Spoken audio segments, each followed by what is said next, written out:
perdão é a chave para a felicidade.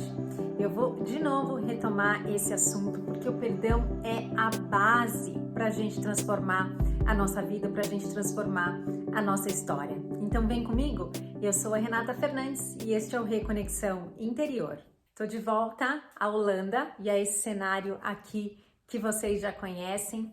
Não gravei o vídeo de sexta-feira porque foi o dia que eu estava voltando para cá, mas hoje eu retomo com a minha lição do dia do livro Um Curso em Milagres, que diz: o perdão é a chave para a felicidade.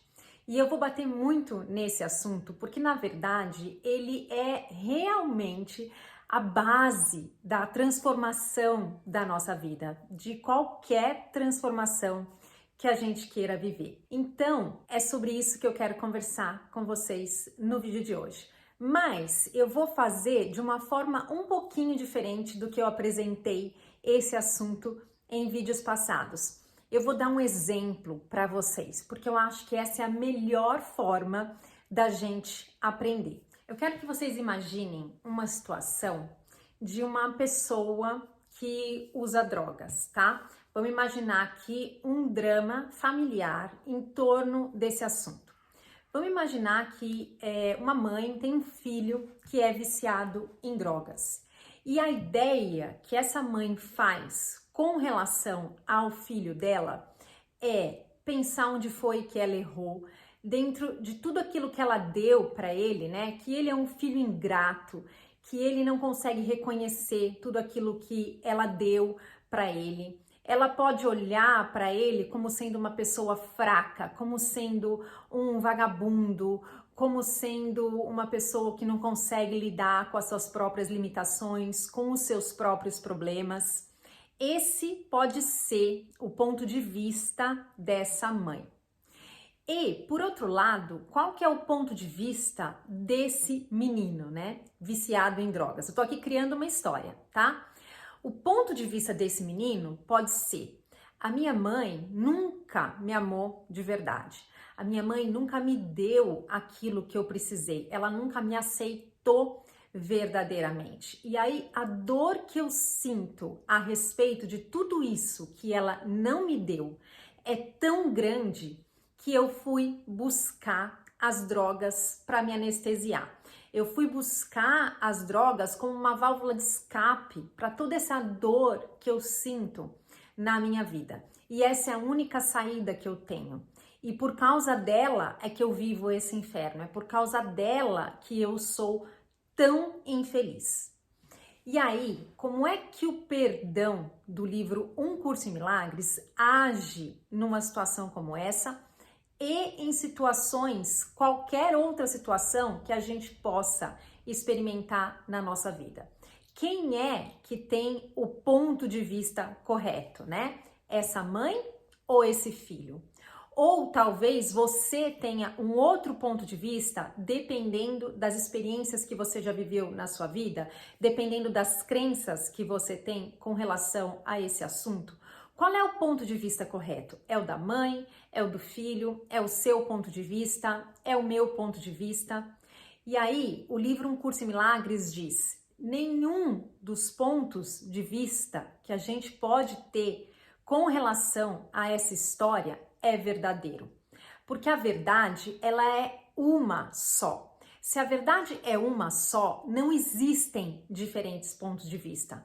O que existem são enredos que a gente cria na nossa cabeça com relação às situações que a gente vive, baseado nas crenças que a gente tem na nossa mente. Então, o livro Um Curso em Milagres explica que essa mãe não enxerga esse filho verdadeiramente. Ela tá projetando sobre ele as crenças que ela tem a respeito dela mesma. E o mesmo vale para esse filho. Ele também não enxerga a mãe verdadeiramente. Ele também está projetando as crenças que ele tem a respeito dele mesmo em cima dela. Então, existem culpados nessa história, né? Porque a gente só pode aplicar o perdão com o viés baseado na religião, né? O perdão que a gente conhece baseado na religião, se existirem culpados. Se não existirem culpados, o que é o perdão? O perdão é olhar para essa situação e ver que não existe verdade nela. E entender que são só projeções baseadas em conjuntos de crenças diferentes. Em cima, se eu estiver interpretando essa situação de alguma forma, né, diferente do meu exemplo, diferente do que a mãe acha, diferente do que o filho acha, é também uma interpretação que não é verdadeira. E qual seria então a única interpretação possível? Qual é, né, o perdão verdadeiro que o Curso em Milagres fala? É a gente olhar para essa situação e perceber que essa mãe fez o que ela podia dentro das crenças dela e que esse filho está fazendo da vida dele o que ele pode e o que ele consegue dentro das crenças dele. Mas que para além dessas crenças, para além dessas características de personalidade que eles construíram a respeito deles mesmos, existem seres que são perfeitos, que são filhos de Deus, criados à imagem e semelhança de Deus, portanto divinos, portanto perfeitos. E que nenhum deles pode, na verdade, sofrer a partir dessas histórias, né? A gente sofre a partir de ideias que a gente cria na nossa mente.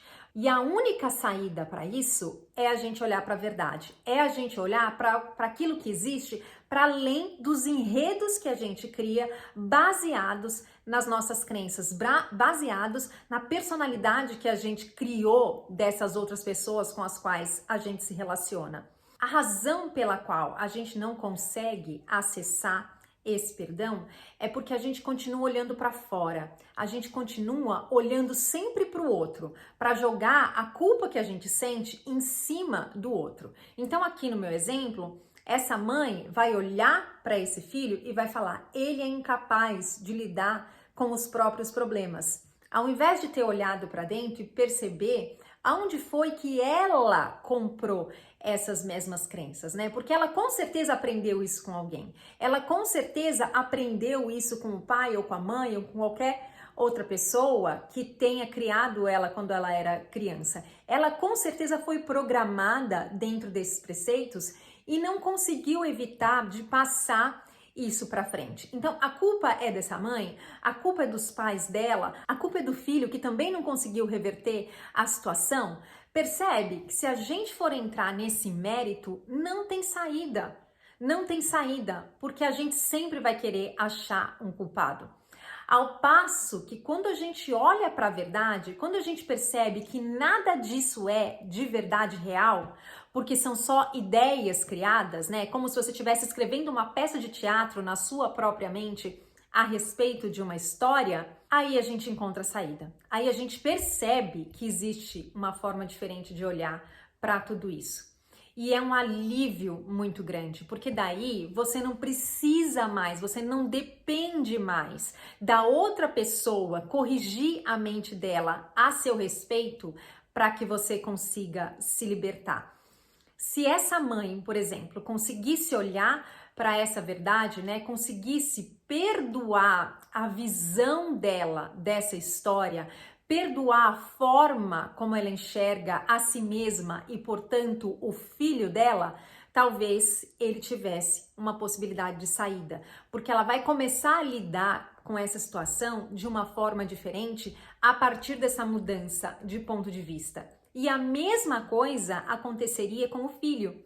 Se o filho olhasse para toda essa história e percebesse que esse cenário foi só construído dentro da mente dele, pelo fato dele acreditar que as dores que ele tem, né, dentro dele são reais, e mais do que isso, que as dores dele são reais e que a culpa é da mãe, ele conseguiria sair dessa situação, porque daí tá nas mãos dele, né? Ele poderia perdoar toda essa interpretação equivocada a respeito dessas cenas.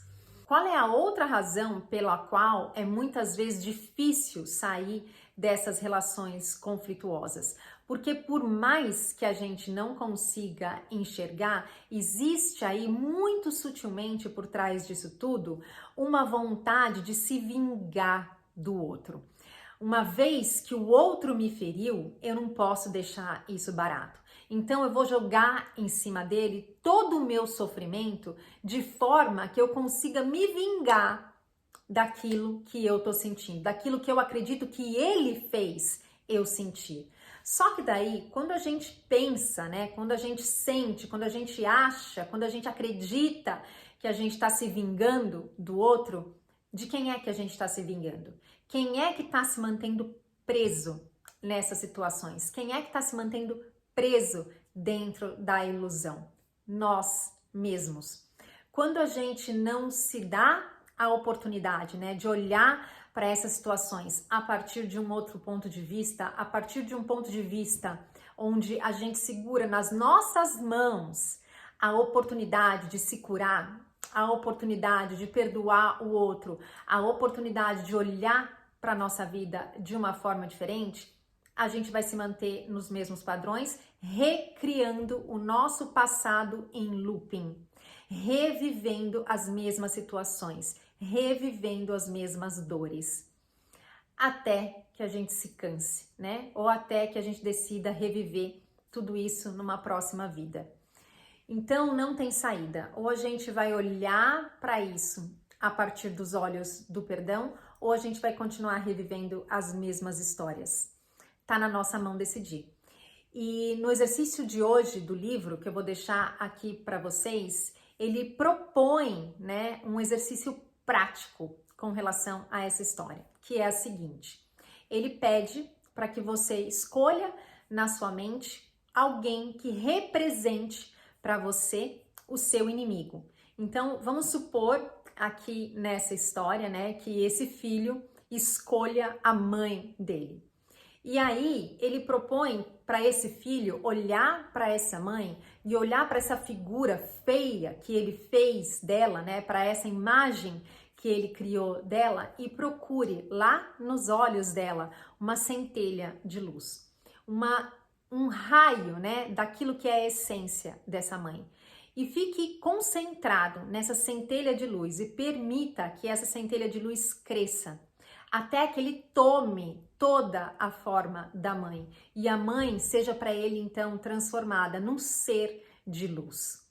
E a partir do momento que ele faz isso, o livro pede para que ele escolha então a imagem de um outro ser que represente para ele um amigo e faça o mesmo exercício. Olhe nos olhos desse amigo e veja essa luz, e veja esse amigo se transformar nessa luz. Por que o livro propõe isso? Para que a gente possa enxergar que aquele que um dia a gente julgou como um inimigo e aquele que a gente julga como um amigo são, na verdade, a mesma pessoa. A terceira parte do exercício é olhar para esses dois seres em pura luz e permitir que estes dois seres nos abençoem e mostre para nós mesmos a nossa própria luz.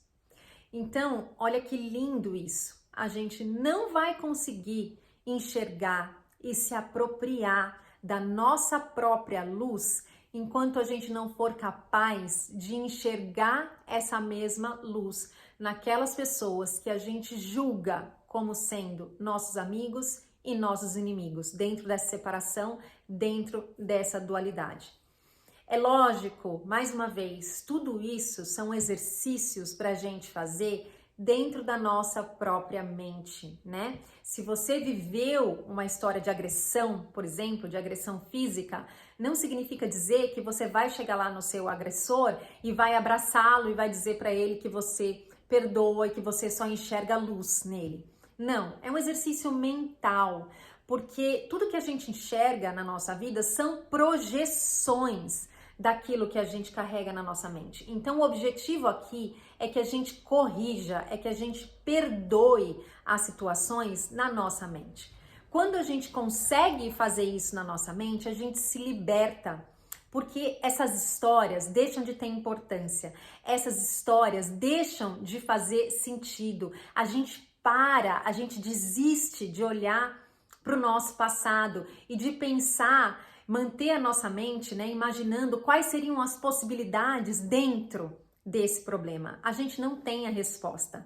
Quem tem a resposta para isso é o nosso eu superior, é a nossa centelha divina. Então é para ela que a gente vai pedir ajuda, né? É para ela que a gente vai pedir para que nos ajude a enxergar essas situações de uma forma diferente. E se a gente só conseguir enxergar que, na verdade, todas essas histórias são enredos criados a partir da mente das pessoas envolvidas, eu acho que já fica mais fácil, né? Porque daí a gente também vai conseguir enxergar que a forma como a gente vê a situação também é um enredo criado a partir das nossas próprias crenças e que nenhuma dessas versões é de verdade real, porque a única verdade que pode existir sobre todas as pessoas envolvidas nessa situação é a verdade de que elas são sim pura luz e puro amor, por mais que elas estejam mostrando diferente, porque nesse momento elas ainda acreditam muito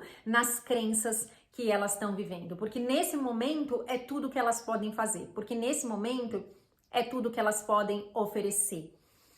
E a gente não vai mudar a mente de ninguém, né? A gente só consegue mudar a forma como a gente vê toda a situação. A gente consegue mudar o nosso olhar sobre tudo o que está acontecendo. E quando a gente muda o nosso olhar, a gente se descola do drama. A gente se descola de toda essa situação e a gente vai viver a nossa vida com liberdade, nos relacionando inclusive com essas pessoas de uma forma diferente. Nem que seja aceitar e permitir que elas continuem vivendo o drama delas da forma como elas quiserem. Porque, como eu disse para vocês em vídeos passados, né? Talvez as histórias de dor que as pessoas vivam sejam a porta de saída para elas. A gente não tem como saber, a gente não tem como julgar. Mas a gente pode olhar para elas com olhos de perdão, com olhos de amor, com olhos baseados na verdade. E isso já é muito, isso já é muito. Se você já tentou fazer isso alguma vez na sua vida, você sabe bem do que eu tô falando. Muitas vezes isso vai ser um desafio. Muitas vezes a nossa mente vai querer nos arrastar de novo para a historinha, para o drama, para a manutenção do nosso ponto de vista. E aí, o que eu te peço é, não abra concessões, tá? Mantenha a sua mente, na verdade. Cada vez que essas historinhas vierem, pede ajuda para a sua inteligência interna. Peça ajuda para o seu guia interno, para você reinterpretar a situação, para que você possa olhar outra vez e para que você possa se libertar a partir desse novo olhar, tá bom? A lição é a 121. Ela diz: o perdão é a chave para a felicidade. Olha só que interessante o que ela fala no parágrafo 3, sobre a mente que não perdoa, né? Quando a gente insiste em se manter dentro desses enredos e dos julgamentos que a gente faz. A mente que não perdoa é dilacerada pela dúvida, confusa a respeito de si mesma. Por que ela é confusa a respeito de si mesma e de tudo que vê, né? Porque, na verdade, em algum lugar ela sabe que o que ela tá vendo são projeções a respeito dela mesma. E aí, como em algum lugar dentro de nós a gente sabe que aquilo que a gente vê são projeções, isso gera culpa. A partir do momento que a gente entende que se a gente está vendo projeções, é porque a gente acreditou numa mentira que nos ensinaram a respeito de nós mesmos, né? Que a gente acreditou em crenças que a gente aprendeu com os nossos pais, que aprenderam com os nossos avós, que aprenderam com os nossos bisavós, aí tudo aquilo cai por terra, porque a gente para de projetar, a gente para de olhar para a situação a partir da interpretação dessas crenças para olhar só para a verdade. E aí ele continua aqui no capítulo 3 dizendo: a mente que não perdoa é dilacerada pela dúvida, confusa a respeito de si mesma e de tudo o que vê, medrosa e com raiva, fraca e ameaçadora, com medo de seguir adiante, com medo de ficar, com medo de acordar ou de adormecer, com medo de qualquer som, todavia, com mais medo ainda do silêncio. Ou seja, não tem saída, né? Essa mente que não perdoa, ela não vê saída para ela mesma, porque não existe saída dentro das nossas crenças, não existe saída dentro dos enredos que a gente cria a respeito da nossa própria vida. Aí no parágrafo 7, ele fala sobre a oportunidade que se abre para a nossa vida quando a gente está vivendo essas situações desafiadoras. Porque quando a gente aprende a olhar para as situações de uma forma diferente, quando a gente aprende a perdoar o outro, a gente está perdoando também as crenças que a gente tem a nosso respeito. E se a gente perdoa as crenças que a gente tem a nosso respeito, a gente passa a viver a vida de uma forma diferente. Por isso que o perdão é transformador. Ele fala assim, no parágrafo 7. Cada mente que não perdoa te apresenta uma oportunidade para ensinar a tua própria mente como perdoar a si mesma. De quem é essa outra mente que não perdoa, né? São essas pessoas com as quais você se relaciona e te enxergam de maneira equivocada e tem um enredo na cabeça delas a seu respeito.